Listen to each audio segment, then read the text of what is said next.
Ning omah wae rasah melu koncone royane kowe mesake dhewe ya. Oke, assalamualaikum warahmatullahi wabarakatuh.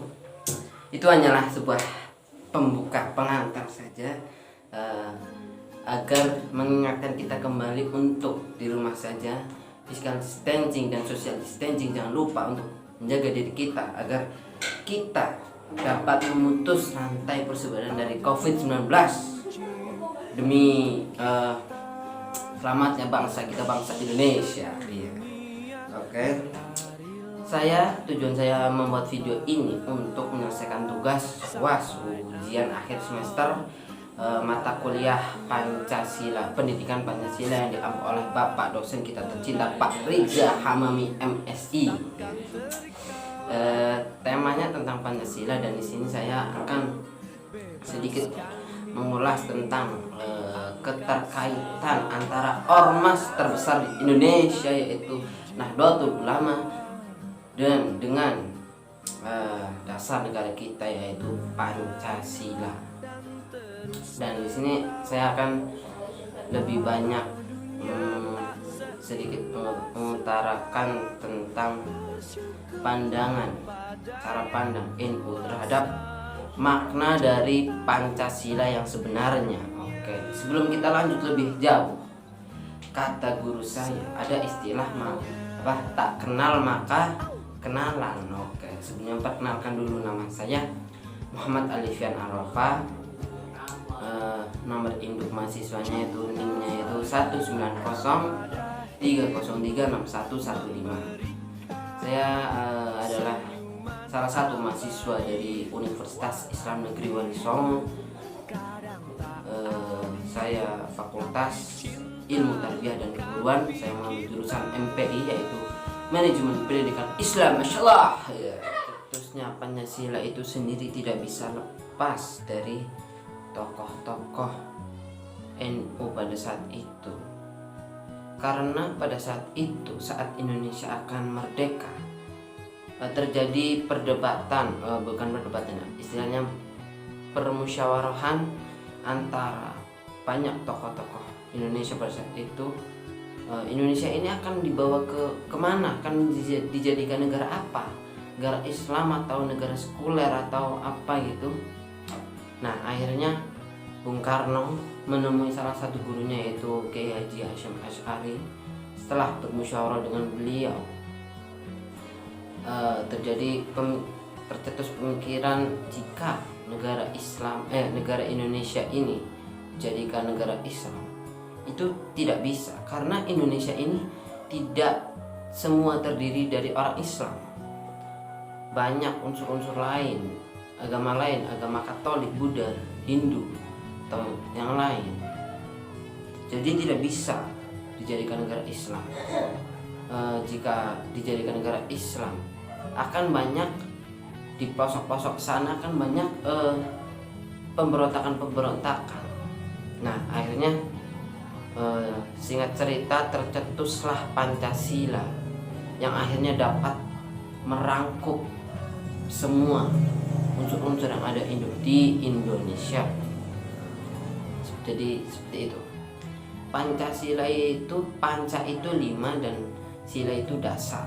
Jadi menjadi tonggak berdirinya Indonesia.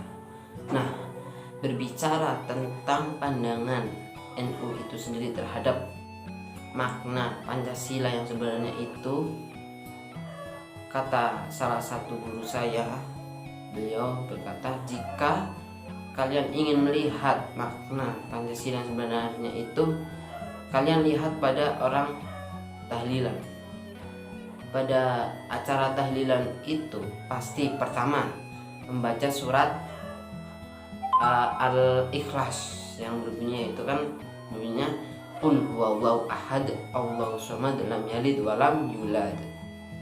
Nah, Qul huwallahu ahad itu Allah itu satu, Allah itu esa. Nah, itu sudah mencerminkan dari sila pertama yang berbunyi ketuhanan yang Maha Esa. Nah, itu secara tidak langsung itu sudah merujuk ke agama Islam ya. Jadi Allah itu satu, dan harus bertuhan. Yang kedua, orang tahlil itu siapapun boleh masuk. Tidak ada seleksi, tidak ditanya dulu kamu itu bisa tahlil enggak, kalau enggak keluar aja sana. Enggak ada seperti itu. Di NU itu tidak ada yang dibedakan. Bahkan orang non muslim pun boleh masuk. Bahkan orang yang membid'ahkan tahlil pun dipersilakan masuk dan mengikuti. Jadi tidak ada yang dibedakan. Itulah kemanusiaan yang adil dan beradab. Nah, itu arti dari sila kedua. Nah, kalau dilihat di kampung-kampung, orang tahlilnya itu duduknya sila semua, rata. Tidak ada yang dibedakan, duduknya kiai atau pejabat atau santri, semua sila rata. Nah, itulah sila ketiga, yaitu keadilan. Ya, maksud saya itu persatuan Indonesia, ya, sila ketiga gitu.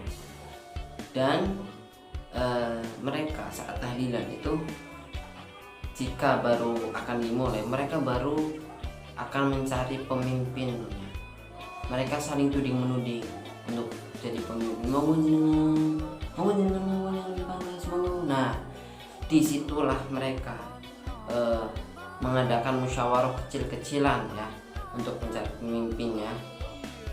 Itulah makna dari sila keempat, yaitu kerakyatan yang dipimpin oleh hikmat kebijaksanaan dalam bermusyawarah dan perwakilan, ya. Setelah itu, lalu jika tahlilnya selesai, berkatnya keluar. Nah, mereka yang ikut tahlil itu akan mendapat berkat yang sama, tidak ada dibeda-bedakan dari bentuk fisiknya maupun isinya, semua sama rata, baik yang kiai ataupun santrinya atau warga biasa, itu semua sama. Bahkan yang terlambat, yang telat berangkat tahlil pun akan mendapat berkatnya, ya, dan sama, nggak ada yang beda gitu. Itulah filosofi dari sila kelima, yaitu keadilan sosial bagi seluruh rakyat Indonesia. Ya, mungkin itu filosofi dari Pancasila yang diambil dari kegiatan atau acara tahlil oleh warga NU. Dari keterangan tadi, kita dapat simpulkan bahwa Pancasila dan Islam Nusantara itu sama-sama bertujuan untuk membuat perdamaian di seluruh muka bumi ini, ya. Jadi itu kesimpulannya. Dan untuk menambah semangat kita dalam berpancasila, mari kita nyanyikan lagu kebanggaan kita, lagu Indonesia, yaitu Garuda Pancasila. Misalkan yuk nyanyi yuk, 1, 2, 3.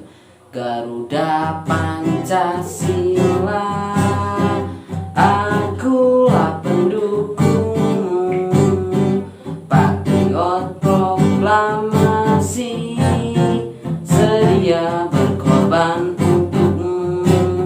Pancasila dasar negara, rakyat adil makmur sentosa, pribadi bangsaku. Ayo maju, maju, ayo maju, maju, ayo terus maju. Oke, terima kasih, ya, karena kalian sudah ikut bernyanyi, ya, bersama saya, ya. Oke, ya, mungkin sekian dari saya. Itu loh, jika banyak kekurangan mohon dimaafkan, dan jika banyak kelebihan mohon dikembalikan, ya. Oke, ada jarum, ada sapi 10. Wassalamualaikum warahmatullahi wabarakatuh.